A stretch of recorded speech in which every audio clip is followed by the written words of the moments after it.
శుభాలు తెలియచేస్తున్నాను. ఎంతో దీవెనకరమైన శక్తివంతమైన స్తుతి ఆరాధన ఈ సాయంకాల సమయపు ప్రత్యేక ఆరాధనలో మనం కలిగి ఉన్నాం.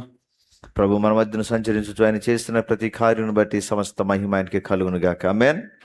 దేవుని సంగమ ఈ సమయంలో కొన్ని నిమిషాలు దేవుని మాటలు మనం ధ్యానం చేద్దాం. యెహోషువ గ్రంథంలో నుండి, యెహోషువ యొక్క జీవితంలో నుండి కొన్ని ఆత్మీయ సంగతులను మనం ధ్యానం చేద్దాం. మోషే చనిపోయిన తర్వాత, మృతి నొందిన తర్వాత దేవుడు నూను కుమారుడైన యెహోషువ పరిచారకుడనైన యెహోషువను పిలుస్తూ ఉన్నాడు. సో ఈ యొక్క యెహోషువకు ఉన్నటువంటి మరొక పేరు ఏంటి అని అంటే హోషేయ అనే పేరు కూడా ఆయనకున్నది. హోషేయ సంఖ్యాకాండం 13వ అధ్యాయము 16వ వచనంలో ఆ మాట రాయబడింది. మోషే నూను కుమారుడైన హోషేయకు యెహోషువ అను పేరు పెట్టెను. మళ్ళీ చెప్తున్నాను రెఫరెన్స్, సంఖ్యాకాండము 16వ అధ్యాయము 16వ వచనంలో మోషే నూను కుమారుడైన హోషేయకు మరొక పేరు పెట్టాడు, అదే యెహోషువ. సో అదే పేరుతో ఈ నాయకుడు చాలా ఫేమస్ అయినట్లుగా, లేకపోతే ప్రజలలో బాగా గుర్తింపు పొందినట్లుగా మనం చూడగలుగుతూ ఉన్నాం. సో మోషే ఈ యొక్క హోషేయను పిలిచిన సందర్భాన్ని లేదా పేరు పెట్టినటువంటి సందర్భాన్ని ఇక్కడ చూస్తున్నాం. అయితే ఈ యొక్క యెహోషువ ఎఫ్రాయిము గోత్రానికి సంబంధించిన వాడు అనేది కూడా దేవుని యొక్క వాక్యంలో మనం చూడవచ్చు. నిర్గమకాండం 33వ అధ్యాయం 11వ వచనంలోను, సంఖ్యాకాండం 11వ అధ్యాయం 28వ వచనంలోను మనం గమనించినట్లయితే he is from the tribe of Ephraim. ఎఫ్రాయిము గోత్రానికి సంబంధించిన వ్యక్తి. సంఖ్యాకాండం 13వ అధ్యాయం 8వ వచనం. ఈ రెఫరెన్సెస్ చాలా ప్రాముఖ్యంగా ఈ యొక్క వ్యక్తి ఏ గోత్రానికి సంబంధించిన వాడు అనే విషయాన్ని మనకు చాలా స్పష్టంగా తెలియచేస్తున్నాయి. సో మీరు డిస్ప్లేలో చూస్తున్నారు, ఎఫ్రాయిమును గోత్రమునకు నూను కుమారుడైన హోషేయ అని రాయబడింది. ఈ హోషేయకి మోషే ఏం పేరు పెట్టాడు? యెహోషువ అనే పేరును పెట్టినట్లుగా మనం దేవుని వాక్యంలో గమనిస్తున్నాం. ఆ యొక్క యెహోషువ యొక్క జీవితంలో దేవుడు ఇస్తున్నటువంటి ఆలోచన బట్టి నడిచినటువంటి యెహోషువ పొందుకున్నటువంటి ధైర్యం, జయాలు చాలా ప్రాముఖ్యంగా యెహోషువ గ్రంథంలో మనకు కనిపిస్తూ ఉన్నాయి. గమనించండి, ఒక వ్యక్తిని దేవుడు ఎన్నుకున్నప్పుడు, దేవుడు ఒక వ్యక్తిని దర్శించినప్పుడు, ఒక వ్యక్తిని దేవుడు దర్శించి నడిపిస్తూ ఉన్నప్పుడు ఆయన ఆలోచన వారికి నిత్యము దయచేస్తాడు. అది ఆయన ఆలోచన వారికి నిత్యం దయచేస్తాడు. పిలిచాను అని పిలుపుతో విడిచిపెట్టేవాడు కాదు. పిలిచిన దేవుడు పిలిచిన వానికి కావలసినటువంటి ఆలోచనను ఇస్తాడు. సో యెహోషువ గ్రంథం అంతట్లో మీరు గమనించినట్లయితే దేవుని ఆలోచన ప్రకారం యెహోషువ నడుస్తూ వచ్చాడు. He walked according to the wisdom or counsel of God. దేవుడు అనుగ్రహించిన జ్ఞానం, దేవుడు అనుగ్రహించినటువంటి ఆలోచనను బట్టి మాత్రమే యెహోషువ అడుగులు వేస్తూ వచ్చాడే కానీ యెహోషువ యొక్క సొంత జ్ఞానము, సొంత ఆలోచన ఎక్కడా కూడా కనిపించడం లేదు. అంటే పిలిచిన వానికి యెహోషువ ఇస్తున్న ప్రాధాన్యత కూడా అలాగే కనిపిస్తుంది. అంటే యెహోషువకు తెలుసు, జాషువా న్యూ ఏం తెలుసు అని అంటే, I can't do this by my wisdom are by alone. నేను ఒక్కడిగా నేను దీన్ని చేయలేను, సాధించలేను. కాబట్టి నాకు తప్పనిసరిగా ఎవరి ఆలోచన కావాలి, ఎవరి కృప కావాలి, ఎవరి దయ కావాలి అంటే దేవుని దయ, దేవుని కృప కావాలి అనేది యెహోషువ కూడా చాలా క్లారిటీగా తెలుసు. సో యెహోషువ యొక్క లైఫ్లో తాను పొందుకున్నటువంటి ఆ జ్ఞానాన్ని బట్టి అడుగులు వేసినప్పుడు తాను పొందుకున్నటువంటి జయాలని గురించి కొన్ని విషయాలను చూద్దాం. వాటిలో మొట్టమొదటిది మొదటి అధ్యాయములో మనం ఈ మాటలు చూస్తాం. మొదటి అధ్యాయంలో మనం చూసిన మాట ఏంటి అంటే, నిబ్బరము కలిగి ధైర్యముగా నుండుము. ఇది మొట్టమొదటి నిబ్బరము కలిగి ధైర్యముగా ఉండుము. ఈ మాట 4 సార్లు ప్రస్తావన చేశాడు దేవుడు యెహోషువతో. 4 సార్లు, 4 times. మొదటి అధ్యాయం 6వ వచనంలో ఈ మాటను చూస్తున్నాం. మొదటిసారి 6వ వచనం, నిన్ను విడువను, నిన్ను ఎడబాయను, నిబ్బరము కలిగి ధైర్యముగా నుండుము. ఇది మొదటిసారి. తర్వాత 7వ వచనంలో అయితే నీవు నిబ్బరము కలిగి జాగ్రత్తపడి బహుధైర్యముగా నుండి. 9వ వచనంలో, నేను నీకు ఆజ్ఞ ఇచ్చున్నాను గనుక నిబ్బరము కలిగి ధైర్యముగా నుండుము. 18వ వచనం, నీ మీదకి తిరుగుబడి నీవు వారికి ఆజ్ఞాపించు ప్రతి విషయంలో నీ మాట వినని వారందరూ మరణ శిక్షను అందుదురు. నీవు నిబ్బరము కలిగి ధైర్యము తెచ్చుకొనవాలని యెహోషువకు ఉత్తరం ఇచ్చాను. చూడండి, God is confirming again and again. ఒకే విషయాన్ని దేవుడు పలుమార్లు మాట్లాడుతూ ఉన్నాడు. ఈ సాయంకాల సమయంలో ప్రియ దేవుని సంగమా గమనించండి, దేవుడు ఒక వ్యక్తిని ఎన్నుకొని పిలిచి ఒక బాధ్యతను అప్పగించి విడిచిపెట్టలేదు, కానీ పదే పదే ఒక మాట తెలియచేస్తున్నాడు. బీ స్ట్రాంగ్ అండ్ కరేజియస్, నిబ్బరము కలిగి ధైర్యముగా. ఎందుకంటున్నాడు ప్రభు ఇన్నిసార్లు? ఒకసారి చెప్తే సరిపోద్ది కదా. తల్లిదండ్రులు కూడా ఒక విషయాన్ని పలుసార్లు చెప్తూ ఉంటారు కదా, పలుసార్లు చెప్తూ ఉంటారు. ఎందుకు? కొన్నిసార్లు యవనస్తులకి పిచ్చి అనిపించవచ్చు తల్లిదండ్రులు అలా చెప్తున్నప్పుడు, లేకపోతే వెర్రిగా అనిపించవచ్చు. అవసరమా అన్నిసార్లు? ఒకసారి చెప్పావుగా, విన్నానుగా, ఎన్నిసార్లు చెప్తావు అట్లా అని ఎదురు మాట్లాడేటువంటి పరిస్థితులు కూడా కనిపిస్తాయి. అది నీకు అర్థం కాకపోవచ్చు ఎందుకు ఆ మాట చెప్తున్నారో, కానీ అనుభవంలో నుంచి వచ్చినటువంటి వారు కాబట్టి అనుభవపూర్వకంగా ముందుగానే జాగ్రత్తను తెలియజేస్తున్నారు. అది సో అది ఏదో పిచ్చాపాటిగా చెప్పేది కాదు, అర్థమవుతుందా? ఏదో పిచ్చాపాటిగా చెప్పే మాట కాదు. అంటే ఆ మాట వెనుక ఎంతో అర్థం దాగి ఉంది. అందుకే పరిశుద్ధాత్మ దేవుడు నీ తల్లి ద్వారానో నీ తండ్రి ద్వారానో ఒక మాటను పదే పదే నీతో మాట్లాడుతున్నాడు. దాన్ని అండర్లైన్ చేసుకోవాలి, హైలైట్ చేసుకోవాలి. ఆ మాట నాకు పదే పదే ఎందుకు వస్తుంది, ఎందుకు ఇదే మాట నాకు పదే పదే చెప్తున్నారు అని నువ్వు ఎప్పుడైతే దాన్ని గూర్చి ఆలోచన చేస్తావో అప్పుడు నీకు క్షేమం కలుగుతుంది.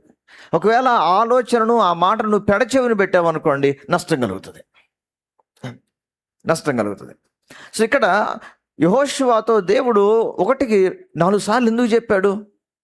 6వ వచనంలో అదే మాట అంటున్నాడు, నిబ్బరం కలిగి ధైర్యంగా ఉండు. 7వ వచనంలో అదే మాట అంటాడు, నిబ్బరం కలిగి ధైర్యంగా ఉండు. 9వ వచనంలో నిబ్బరం కలిగి ధైర్యంగా ఉండు అంటున్నాడు. 18వ వచనంలో కూడా నిబ్బరం కలిగి ధైర్యంగా ఉండు అంటున్నాడు. ఏంటి ఇన్నిసార్లు చెప్పడానికి గల కారణం ఏంటి?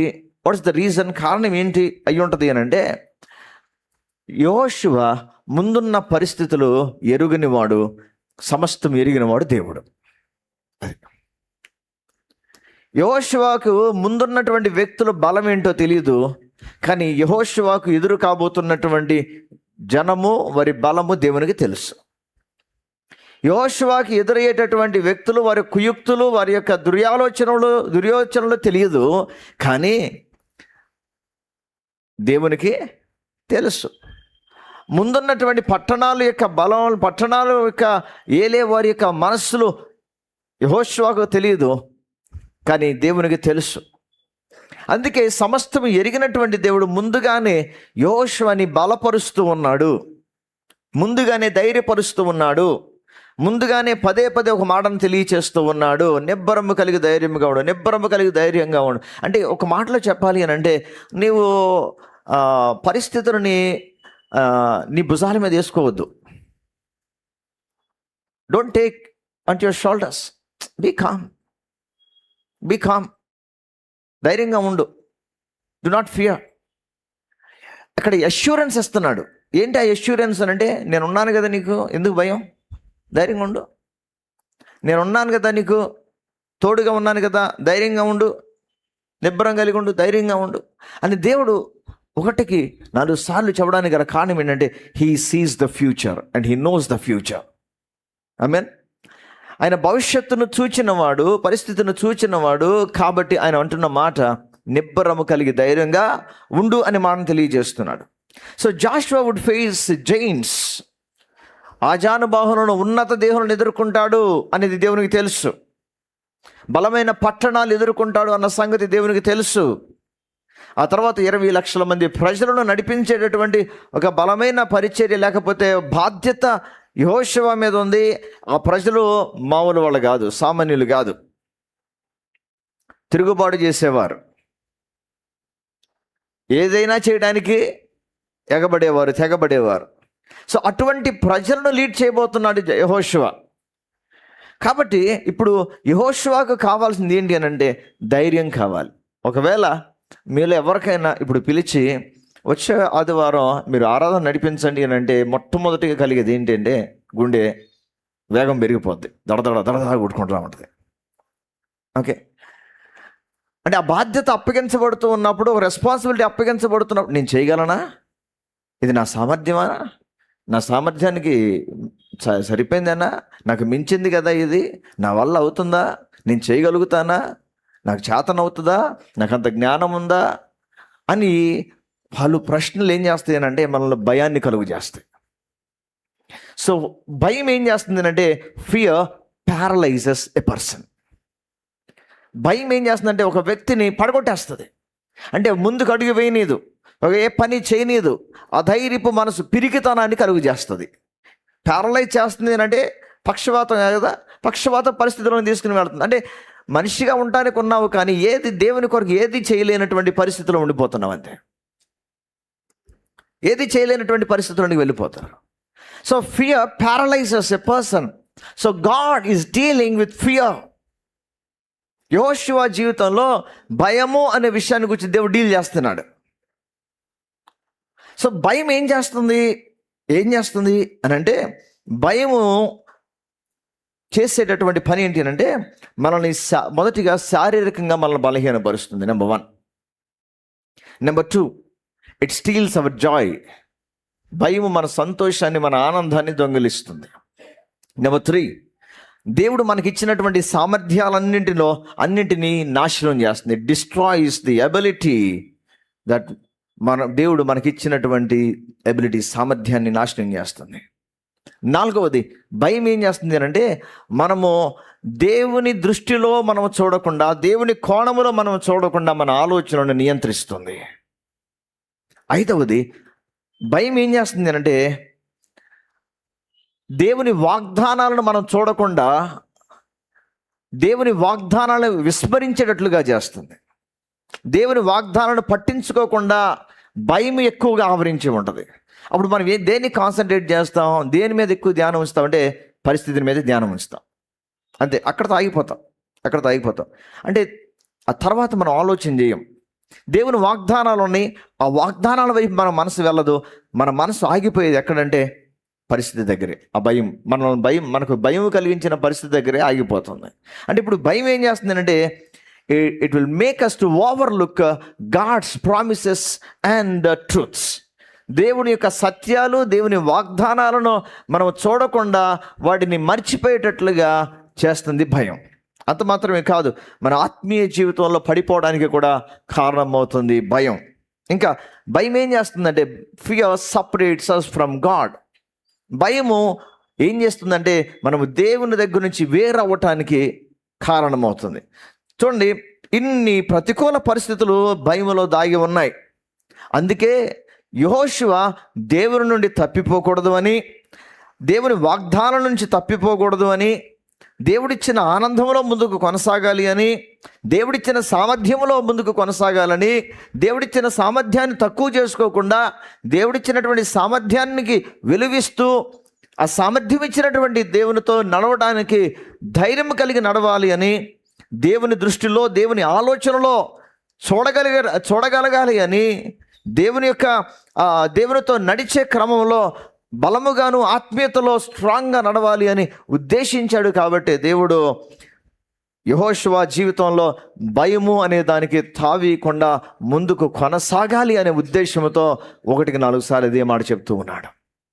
ఈరోజు ప్రియ దేవుని బిడ్డలారా గమనించండి, కొన్నిసార్లు ఒకే ప్రసంగం నీ దగ్గరికి వస్తుంది అని అంటే, ఒకే ప్రసంగం దేవుడు నీతో మాట్లాడుతున్నాడు అని అంటే ఆయన దగ్గర వర్తమానం లేక కాదు, somebody needs that word again. ఎవరికో ఆ మాట కావాలి.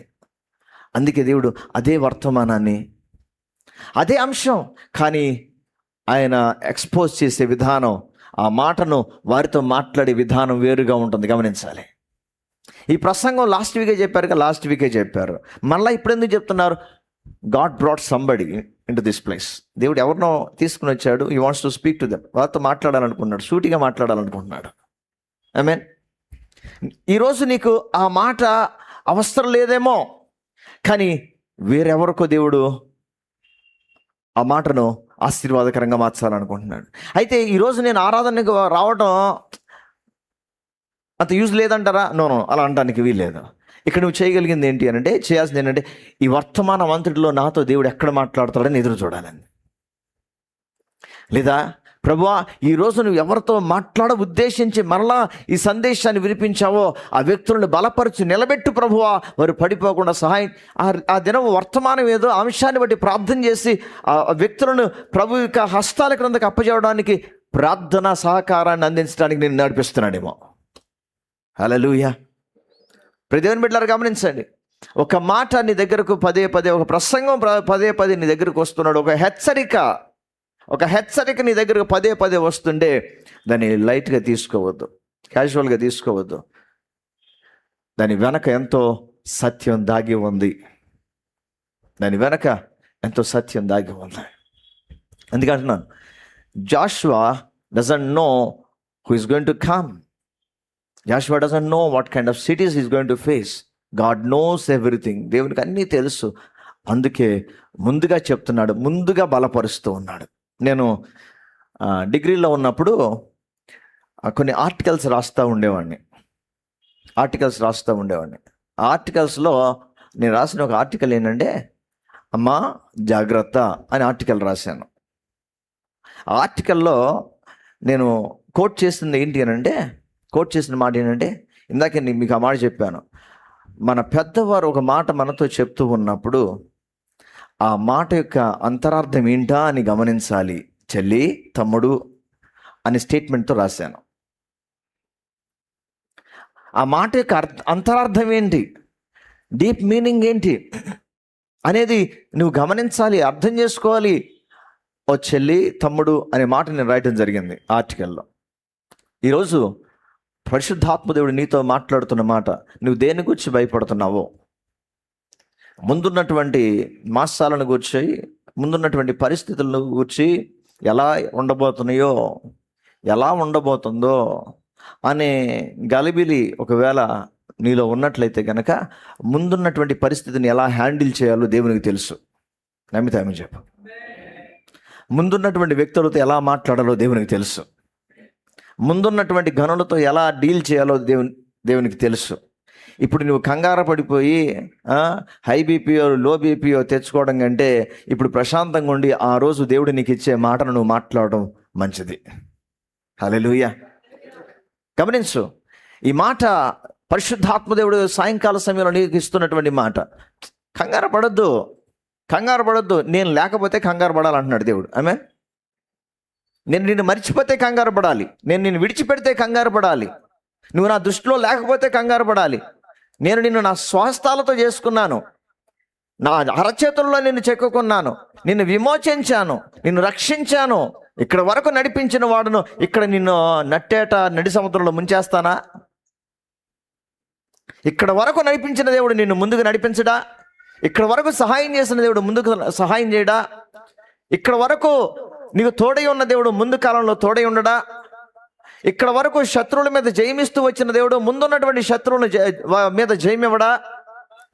మునుపటి కంటే బలవంతులు కావచ్చు, మునుపటి కంటే శూరులు కావచ్చు, మునుపటి కంటే తెలివి కలిగిన వారు కావచ్చు, మునుపటి కంటే ఇంకా యుద్ధశాలులు కావచ్చు, మునుపటి కంటే ఇంకా చురుకైన వారు కావచ్చు, కానీ నీ దేవుని కంటే బలవంతులా? నీ దేవుని కంటే శూరులా? నీ దేవుని కంటే తెలివైన వారా? నీ దేవుని కంటే చురుకైన వారా?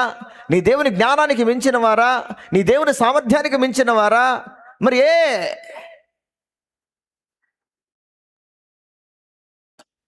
నీ దేవుని సామర్థ్యానికి మించిన వారు కాదని తెలుసు, కానీ చాలాసార్లు మన హృదయం ఇట్స్ పుల్లింగ్ us బ్యాక్,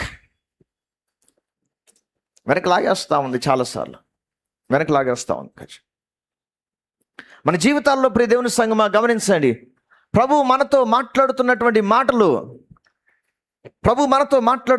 మాటలు ఒకటికి 10 సార్లు ఒకే మాటను, ఒకే విషయాన్ని నిన్ను హెచ్చరిస్తూ ఉంటే కనుక ప్రభుతో చెప్పు, ప్రభువా నేను నీ చేతి క్రిందకు వస్తున్నాను, నీ రెక్కల క్రిందకు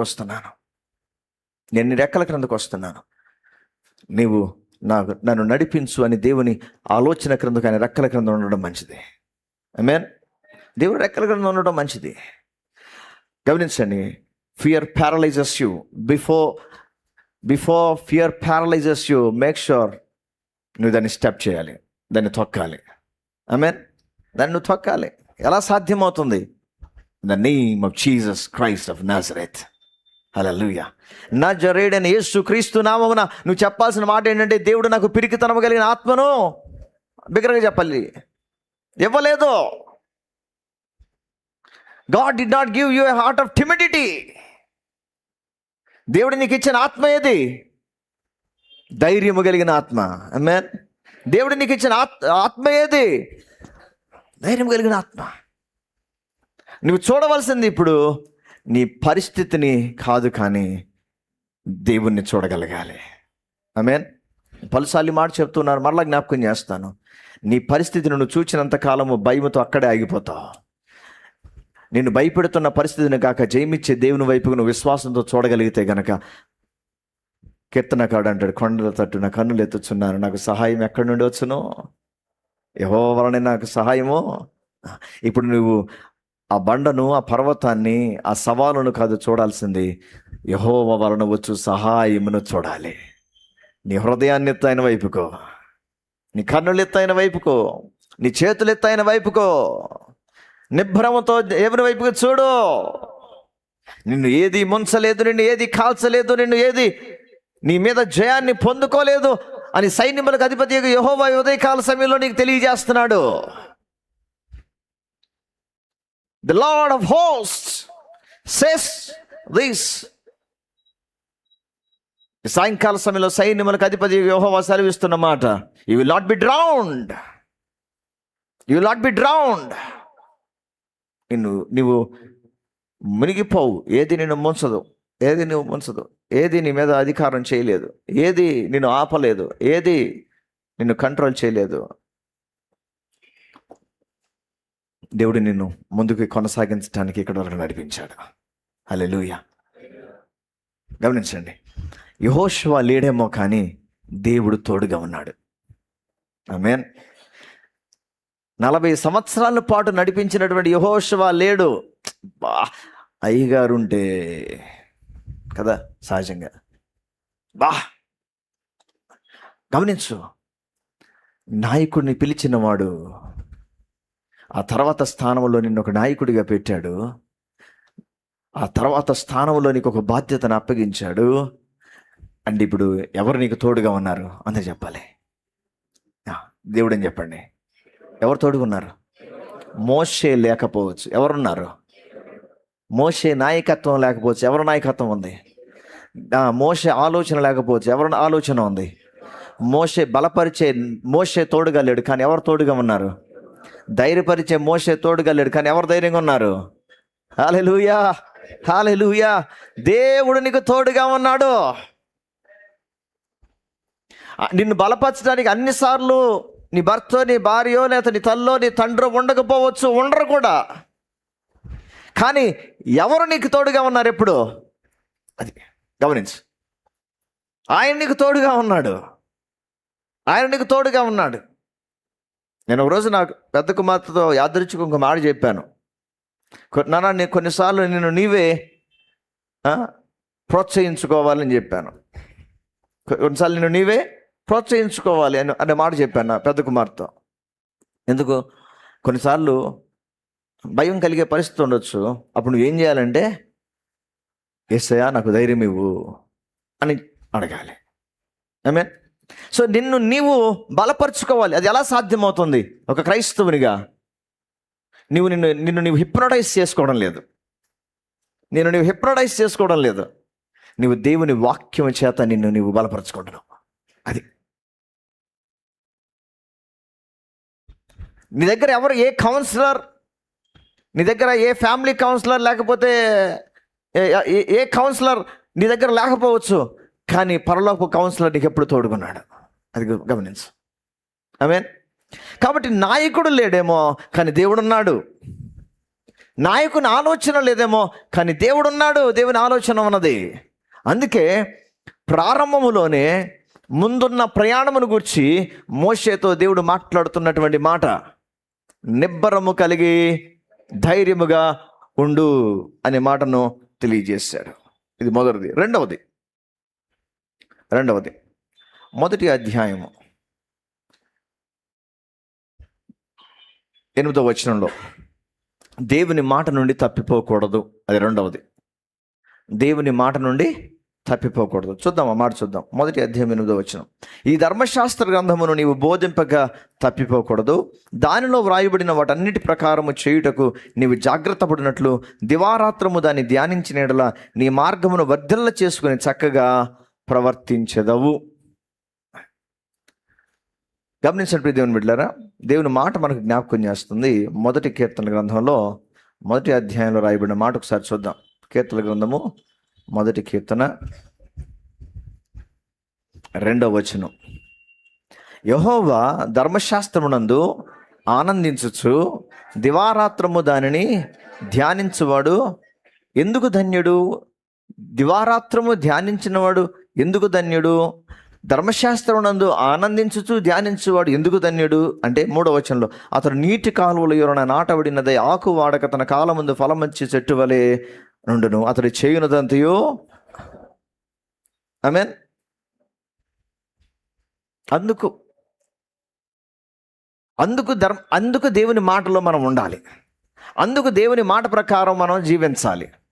అందుకు దేవుని మాటను మన హృదయంలో మనం భద్రం చేసుకుని ఉండాలి. అప్పుడు మాత్రమే మనం ఏమవుతాం? ఫలింపు కలిగిన వారిగా ఉంటాం.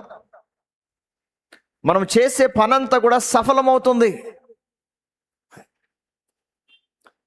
అందుకే యెహోషువకు దేవుడు చెప్తున్నటువంటి మాట మొదటి అధ్యాయం 8వ వచనంలో, ఒకటి బోధించక తప్పిపోకూడదు, తర్వాత రెండవది దానిలో వ్రాయబడిన వాటన్నిటి ప్రకారము చేయుటకు నీవు జాగ్రత్త పడినట్లు దివారాత్రము దాన్ని ధ్యానించిన యెడల నీ మార్గమును వర్ధిల్ల చేసుకుని చక్కగా ప్రవర్తించావు. వ్యక్తిగతంగా నీకు, మొదటిగా ప్రజలందరికీ, రెండవదిగా వ్యక్తిగా నీవు చక్కగా ప్రవర్తించాలి అనంటే, లేదా నీ మార్గమును నీవు వర్ధిల్లాలి అనంటే నువ్వేం చేయాలంటే దివారాత్రము దేవుని మాటను ధ్యానించాలి. యెహోషువకు దేవుడిస్తున్న రెండవ కౌన్సిల్, రెండవ ఆలోచన, స్టడీ మై వర్డ్. అదే ఏం చేయాలి? Study my word. సోమవారం నుంచి ఇప్పుడు ఆరాధనకు వచ్చే లోపుగా 5 సార్లు నేను బైబిల్ చదివానండి, రోజుకు ఒక్కసారి అన్నవారు ఒకసారి చేయొద్దండి, మొత్తం ఎత్తండి. Okay, right. మిగిలిన వాళ్ళ సంగతి ఏంటి? వద్దనుకున్నారా? 8వ వచనం డిస్ప్లే చేయండి. మరి ఆ దీవెన ఎలా కలుగుతుంది? ఆశీర్వాదం ఎలా కలుగుతుంది? ఇప్పుడు ఎవరైతే సరే 5 రోజుల సంగతి తర్వాత 3 రోజులు తీశానండి అన్నవారు, సరే 3 రోజులు కూడా వద్దు, అసలు పక్కన పెట్టేద్దాం. 1 రోజు తీశాను అన్నవారు, అబ్బో మీకు మామూలుగా చప్పట్లు కొట్టగలదు. అసలు తీయలేని వారు ఇందాక చాలామంది ఉన్నారు కదా, మిగిలిన వాళ్ళందరూ ఆ బ్యాచ్ వేరు అసలు కదా, అంటే అవసరం లేదు కదా, అంతేనా? గమనించండి, నీవు వర్ధిల్లాలి అనంటే, నీ మార్గమును వర్ధిల్ల చేసుకుని చక్కగా నువ్వు ప్రవర్తించాలి అనంటే కనుక ఆలోచన దొరికేది దేవుని మాట దగ్గరే. అది ఎందుకు దైవజనులు పదే పదే అదే మాట చెప్తారు? ఎందుకు చదవండి, వాక్యం చదువుతూ ఉండండి అని ఎందుకు చెప్తా ఉన్నారు అని అంటే, దేవుని మాట నేను ఎప్పుడు ధైర్యపరిచేది కాబట్టి, నీకు ఎప్పుడు ఆలోచన ఇచ్చేది కాబట్టి, అందుకు చదవాలి. టైంపాస్ కోసం కాదు, నీవు వర్ధిల్లడానికి. టైంపాస్ కోసం కాదు, నీకు ఇరుకులో ధైర్యం కలగడానికి. టైంపాస్ కొరకు కాదు, నీ ఆత్మీయ క్షేమాభివృద్ధి కొరకు. టైంపాస్ కొరకు కాదు, నువ్వు దేవుని ఆత్మతో నింపబడటం ఎలాగో నేర్చుకోవడానికి. టైంపాస్ కొరకు కాదు, నువ్వు చక్కగా ఎలా ప్రవర్తించాలో నీకు నేర్పిస్తుంది. ఇంకో మాట చెప్పాలంటే ఎథిక్స్ నేర్పిస్తుంది నీకు. ఆమేన్. ఎథిక్స్ నేర్పిస్తుంది. అందుకే సేవకులు అంటారు, మొదటిగా సామెతల గ్రంథం చదవండి అని అంటూ ఉంటారు కదా. Read the book of probs అంటారు. ఎందుకు? It gives wisdom. చాలా పలుమార్లు ఏమని రాయబడింది? నా కుమారుడా, నా కుమారుడు అనే మాటతో ప్రారంభమవుతుంది కదా. అంతా కూడా కౌన్సిల్ దొరుకుతుంది అక్కడ. ఎలా మనం బ్రతకాలి, ఎలా దేన్ని వెంబడించాలి, దేని కొరకు మనం పరిగెత్తాలి అనే విషయాలు మనకు దొరుకుతూ ఉంటాయి. ఒకవేళ కీర్తన గ్రంథం చదివితే కనుక అక్కడ ప్రార్థన కనిపిస్తూ ఉంటుంది. శ్రమలో ఉన్నప్పుడు ఏం చేయాలి, పరిస్థితులు ప్రతికూలంగా ఉన్నప్పుడు ఏం చేయాలి, ఆ తర్వాత ఆ భక్తుడు ఏం చేశాడు అనే విషయాలన్నీ కూడా మనకు కనిపిస్తూ ఉంటాయి. ఆత్మీయతలో స్ట్రాంగ్ అవ్వాలంటే ఏం చేయాలి? పౌలు పత్రికలు చదవాలి. పౌలు పత్రికలలో మన ఆత్మీయ జీవితాన్ని సరిచేసే విషయాలు ఎన్నో ఉన్నాయి. ఇలా ప్రతి పుస్తకం మన ఆత్మీయ జీవితానికి మేలు కలిగించేది. అందుకని ఏం చేయాలి? దానిలో వ్రాయబడిన వాటన్నిటి ప్రకారము చేయటకు నువ్వు జాగ్రత్త పడినట్లు దివారాత్రము దాన్ని ధ్యానించినడని నీ మార్గమును వర్ధిల్ల చేసుకుని చక్కగా ప్రవర్తిస్తావు. సో అందుకని దేవుని మాట దగ్గరకు, నా మాట దగ్గరకు రా అని దేవుడు తెలియచేస్తున్నాడు. ఆమేన్. ప్రియ దేవుని సంగమా, అలవాటు చేసుకుందాం. ఇప్పుడు మనందరి చేతుల్లో టచ్ స్క్రీన్స్ వచ్చేసినాయి, మొబైల్స్. ఒకప్పుడు డబ్బా ఫోన్ కదా. అందులో no Facebook, no Instagram, no YouTube, no Google, no Chrome, ఏది లేదు, XYZ ఏది లేదు ఇంకా కదా. కానీ ఇప్పుడు ఏమైంది? నేను అంటాను, నువ్వు ఫోన్లో చదవడం కంటే దేవుడు నీకు ఇచ్చినటువంటి ఇది పట్టుకుని చదవడానికి కూర్చుంటే ఇంకా క్షేమం అంటాను. ఇది పట్టుకుని కూర్చునే టైం ఇంకా ప్రశస్తంగా అనిపిస్తుంది. నీవేదో ట్రావెలింగ్లో ఉన్నప్పుడు చదవాలనుకుంటున్నావా? యూజ్. కానీ దేవుడు నీతో మాట్లాడాలనుకుంటున్నావా? కూర్చో. దేవుడిని హృదయాన్ని దర్శించాలి, సంధించాలనుకుంటున్నావా? కూర్చో. ఆయన స్వరాన్ని విననంత బిజీ నాకు తెలిసి లేము. మనం ఫీల్ అవుతాం ఏమని? అస్సలు తీరిక లేదు, అస్సలు తీరిక. నిజమేనా? గుండె మీద చేసి చెప్దాం. నిజంగా ఆయన స్వరాన్ని వినే తీరిక లేకపోతే ఆయన అంటాడు, కమ్ టు మీ అని అంటాడు. ఏమంటాడు? వచ్చే నా దగ్గరికి వచ్చే, మన ఇద్దరం ఎదురెదురు కూర్చుందాం అంటాడు. గమనించండి, మనకి ఇంకా టైం ఉంది కాబట్టి యూజ్ ద టైం వైజ్లీ. దేవుడు నీకు ఇచ్చినటువంటి అవకాశాన్ని నువ్వు దేవుని పాదాల దగ్గర కూర్చోవాలి, కొన్ని నిమిషాలు కూర్చుని ధ్యానించాలి. నువ్వు చక్కగా ప్రవర్తించడానికి, వర్ధిల్లడానికి కావాల్సిన ఆలోచన నీకు దొరికే స్థలం దేవుని మాట. అందుకే దేవుని మాట దగ్గరికి రావాలి. నేను లాస్ట్ ఇయర్ బంద్ చేశాను. ప్రవక్తల గ్రంథాలు చదవాలి అని అనుకున్నాను. ఒక్కొక్క పుస్తకం 10 సార్లు చదవాలనుకున్నా. ఎన్నిసార్లు?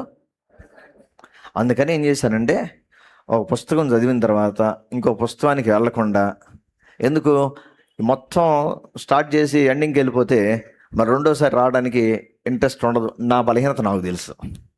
అందుకని ఏం చేశానంటే, మరలా అదే పుస్తకాన్ని ఇంకో 9 సార్లు, 10 సార్లు అయిన తర్వాత ఇంకో పుస్తకానికి వెళ్ళాను. ఎందుకు ఆ మాట చెప్తున్నానంటే, దేవుని మాట దగ్గరకు మనం వస్తున్న కొలది నూతన సంగతులు దేవుడు మనతో మాట్లాడతాడు. ఆమేన్. దేవుని మాట దగ్గరకు మనం వస్తున్న కొలది నూతన ఆలోచన మనకు దొరుకుతూ ఉంటుంది. దేవుని మాట దగ్గరకు మనం వస్తున్న కొలది నూతన రెవల్యూషన్, ఒక ప్రత్యక్షత మనకు దొరుకుతూ ఉంటుంది. దేవుని మాట దగ్గరకు మనం వస్తున్న కొలది మన ఆత్మ రివైవ్ అవుతూ ఉంటుంది, ఉజ్జీవింపబడుతూ ఉంటుంది, మన మనస్సు ఉజ్జీవింపబడుతూ ఉంటుంది. దేవుని మాట దగ్గరకు వస్తున్న కొలది నూతనత్వంలోనికి మారుతాం. అందుకు దేవుని మాట దగ్గరకు వస్తూ ఉండాలి. ఆయన ధర్మశాస్త్రం 8వ వచనంలో ఏమంటున్నాడు? నీవు జాగ్రత్త పడినట్లు దివారాత్రము దాన్ని ధ్యానించిన యెడల నీ మార్గం వర్ధిల్ల చేసుకుని చక్కగా ప్రవర్తించెదవు. అలా ప్రవర్తించిన వారు ఎలా ఉంటారు? మొదటి కీర్తనలో చదివాం, ఆకు వాడక తన కాలమందు ఫలమిచ్చు చెట్టు వలె ఉంటారు. అది శాశ్వతమైన నిత్య ఆశీర్వాదంగా ఉంటుంది. హల్లెలూయా. 3వది,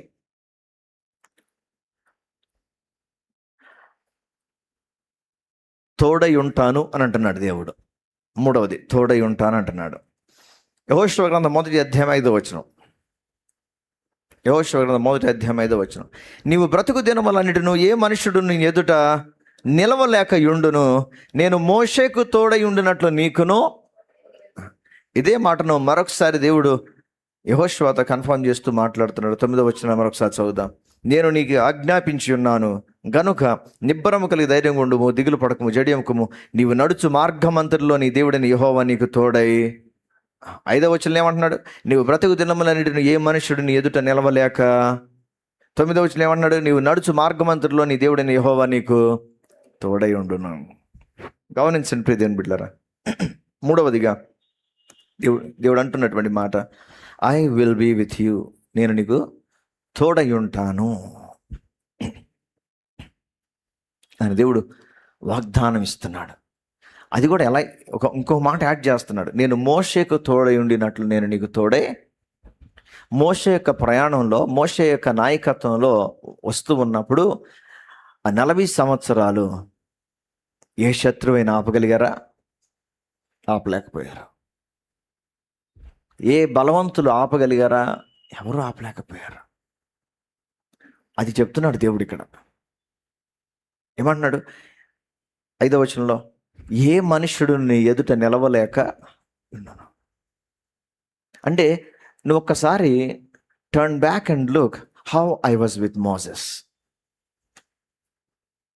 ఒక్క సందర్భం జ్ఞాపకం చేస్తాను.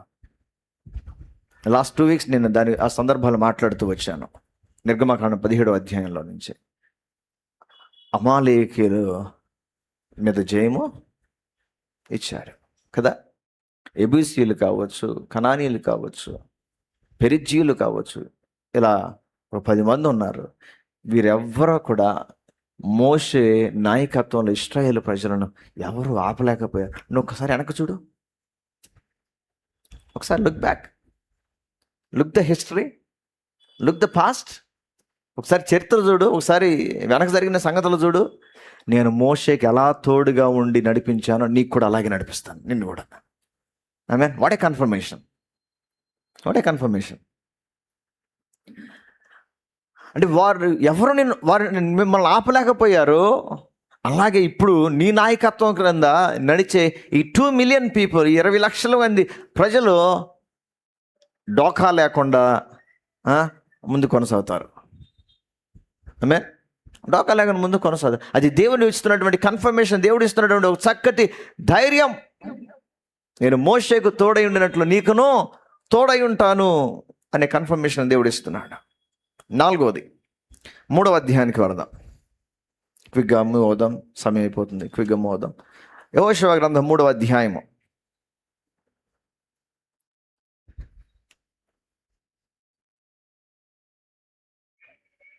పరిశుద్ధపరచుకోవాలి. ఈ 4వది పరిశుద్ధపరచుకోవాలి. 3వ అధ్యాయం 5వ మరియు యెహోషువ, రేపు యెహోవా మీ మధ్య అద్భుత కార్యములను చేయును గనక మిమ్మల్ని మీరు పరిశుద్ధపరచుకొనుడని జనులకు ఆజ్ఞ ఇచ్చెను. Consecrate yourself. కారణం ఏంటి అనండి, దేవుడు కార్యములు చేయబోతూ ఉన్నాడు. ఆమేన్ అనండి అన్నమాట. అద్భుత కార్యములు దేవుడు చేయబోతున్నాడు. మీ ప్రక్కన వారితో చెప్పండి అన్నమాట. అద్భుత కార్యాలు దేవుడు చేయబోతున్నాడు. ఇప్పుడు మనం ఏం చేయాలి అనంటే, మనం పరిశుద్ధపరుచుకున్న జనాంగంగా ఉండాలి. మన హృదయాలు, ఇంకొక మాట చెప్పాలంటే, ప్రతిష్ఠిత జనముగా ఉండాలి. కాన్సిక్రేటెడ్ పీపుల్గా ఉండాలి. మన మధ్యన దేవుని అద్భుతాలు జరగాలి అనంటే, మన మధ్యన దేవుని కార్యాలు జరగాలి అనంటే, ఊహకు మించిన కార్యాలు. ఒక చక్కటి మాట రాయబడింది కదా, మీరు ఊహించు వాటికంటేనో, చెప్పండి, ఊహించు వాటికంటేనో, అడుగు వాటికంటేనో అత్యధికమైన కార్యములు చేయు దేవుడు. ఆమేన్. అవి మన జీవితంలో జరగాలి అని అంటే గనక మన జీవితాలు దేవుని దృష్టిలో పరిశుద్ధముగా ఉండాలి. కట్టుకోవాలి, సరి చేసుకోవాలి. అప్పుడే అద్భుతాలు జరుగుతాయి. చక్కటి పాట కూడా దేవుడు ఇచ్చాడు. అద్భుతాలు చేయును యేసు దేవుడు, మహోన్నతుడైన దేవుడు. ప్రార్థనే ఆయుధమై మోకరిల్లగా మహిమ కార్యాలు ఎన్నో జరుగును. అద్భుతాలు చేయును యేసుదేవుడు, మహోన్నతుడైన దేవుడు. ప్రార్థనే ఆయుధమై మోకరిల్లగా మహిమ కార్యాలు ఎన్నో జరుగును. ప్రార్థనే లేనిదే అపవాది పారిపోడు, విజ్ఞాపనే లేనిదే సాతానుడు ఓడిపోడు. ప్రార్థనే లేనిదే అపవాది పారిపోడు, విజ్ఞాపనే లేనిదే సాతానుడు ఓడిపోడు. ఇదే అనుకూల సమయము, కన్నులెత్తి చూసే తరుణము. ఇదే అనుకూల సమయము, కన్నులెత్తి చూసే తరుణము. ఆమేన్. అద్భుతాలు చేయడానికి దేవుడు సిద్ధంగా ఉన్నాడు. మనం ప్రతిష్ఠిత జనముగా దేవుడు ఆశించిన రీతిగా మన మన అడుగులను కాపాడుకుంటున్నామా? ఆమేన్. దేవుని సంగమా, ఈరోజు దేవుని జీవితాలు అద్భుతం చేయడానికి సిద్ధంగా ఉన్నాడు. దేవుడు ఆశించిన రీతిగా జీవితాలను ట్రాన్స్ఫార్మ్ చేసుకో, మార్చుకో. ఆమేన్. 5వది, అర్థవంతంగా అనిపించకపోవచ్చు కానీ లోబడు. అన్నమాట, అర్థవంతంగా కనిపించకపోవచ్చు కానీ ఏం చేయాలి? లోబడాలి. Even though it is not making sense, just obey. 6వ అధ్యాయంలో 3వ వచనం నుంచి మనం చూస్తాం, 3 నుంచి 5వ వచనం వరకు. మీరందరూ యుద్ధ సన్నద్ధులై పట్టణమును ఆవరించి ఒక మారు దాని చుట్టూ తిరగవలను. అతడు 6 దినములు చేయుచు రావలను.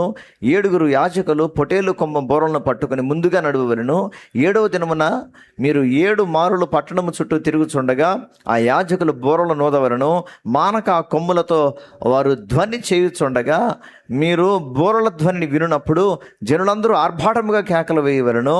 అప్పుడు ఆ పట్టణ ప్రాకారము కూలును గనుక జనులు తమ ఎదుటికి చక్కగా ఎక్కుదురు అనేను. అంత సెన్స్ అనిపిదేమో ఖచ్చితంగా. ఓకే, దేవుని మాట మన చెవులకు అంత సెన్స్గా అనిపించకపోవచ్చు, కానీ దేవుని మాటలో ప్రభావం ఉంది అనేది ఇక్కడ మనం తెలుసుకోవాలి. గమనించండి దేవుని బిడ్డలారా, గో అని అన్నాడు అని అంటే అక్కడ ఆయన ఏదో కార్యం చేస్తాడు. అక్కడ మనకు సహాయం చేసేవారు లేకపోవచ్చు, మన పక్షాన మాట్లాడేవారు లేకపోవచ్చు, మన ఫైల్ మూవ్ అవ్వడానికి ఆస్కారం లేదు. కానీ దేవుడు అంటున్నాడు గో అని అన్నాడు, వెళ్ళు అని అంటున్నాడు. వెళ్ళు అని చెప్పాడు అని అంటే కనుక అక్కడ వాటిని ఎలా మూవ్ చేయాలో ఆయనకి తెలుసు, ఎవరిని పిన్ చేయాలో ఆయనకి తెలుసు. ఆమేన్. ఎవరిని పిన్ చేయాలో ఆయన తెలుసు, వాళ్ళని కదిలిస్తాడు. కాబట్టి మనకు రేషనల్గా లేకపోతే మనకు అంత అర్థవంతంగా కనిపించకపోవచ్చు, లాజికల్గా కనిపించకపోవచ్చు, కానీ దేవునికి లాజిక్స్తో పని లేదు. ఆయన దేనినైనా ఎలా అయినా చేయగలడు. అందుకే శూన్యములో నుండి సమస్తమును చేసి వాడిని వేలాడదీశాడు. ఆమేన్. కాబట్టి ఆయనకి లాజిక్స్తో పని లేదు, ఆయనకి ప్రిన్సిపల్స్తో పని లేదు. ఆయన మన పక్షాన కార్యం జరిగించడానికి వాటన్నిటినీ కూడా తన స్వాధీనంలోనికి తీసుకునేది దేవుడు. కాబట్టి if God is telling you to do something, do it. అది దేవుని స్వరం అయితేనే. నీ స్వరం చెప్తే వెళ్ళొద్దు, నీ ఆలోచన చెప్తే వెళ్ళొద్దు. అది దేవుని స్వరం అని నిశ్చయత, కన్ఫర్మేషన్ ఉంటేనే do it, or else wait. ఎప్పుడైతే నువ్వు ఆ నడిపింపును అర్థం చేసుకుని నువ్వు అడుగు వేస్తావో ఎరికో గోడలు అన్నీ కూడా నీ ముందు సాగిలపడతాయి. అన్నమాట సాగిలపడతాయి. ఆమేన్. అంటే ఏది కూడా నీ ప్రోగ్రెస్ని ఆపలేదు. నమ్మితామని చెప్పండి. నీ ప్రోగ్రెస్ని ఏది ఆపలేదు. అన్నమాట నా ప్రోగ్రెస్ ఏది ఆపలేదు, నా ఎదుగుదలని ఏది ఆపలేదు, నా జయాన్ని ఏది ఆపలేదు, నా భవిష్యత్తుని ఏది ఆపలేదు, నా ప్రయాణాన్ని ఏది ఆపలేదు. నా దీవెనని ఏది ఆపలేదు, నా జయాన్ని ఏది ఆపలేదు. నమ్మితే ఆమెను చెప్పండి బిగ్గరగా. హల్లెలూయా. Do it. దేవుడి మాటకు లోబడు, దేవుడి కార్యం జరిగిస్తాడు. దేవుడి మాటలు మన వెనుకళ్ళు దీవించును గాక. కళ్ళు మూసుకుందాం, చిన్న ప్రార్థన చేద్దాం. Thank you Lord, thank you Lord. ఓ హల్లెలూయా, హల్లెలూయా. ప్రియ దేవుని సంగమం ఈ సమయంలో కొన్ని నిమిషాలు హల్లెలూయా, హల్లెలూయా చిన్న ప్రార్థన చేద్దాం. దేవునికి స్తోత్రం. దేవానికే మహిమ, దేవానికే మహిమ. హల్లెలూయా.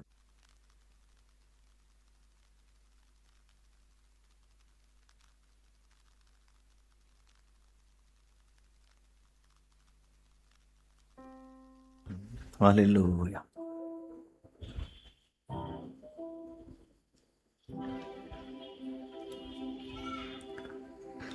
లోయలు పర్వతాలు సవాలు చేసినా, ఆజ్ఞలు ముద్రించి అపాయమే పన్నినా, దేవుని ఎదుట మోకరిల్లగా పరిస్థితులన్నీ పారిపోవుగా.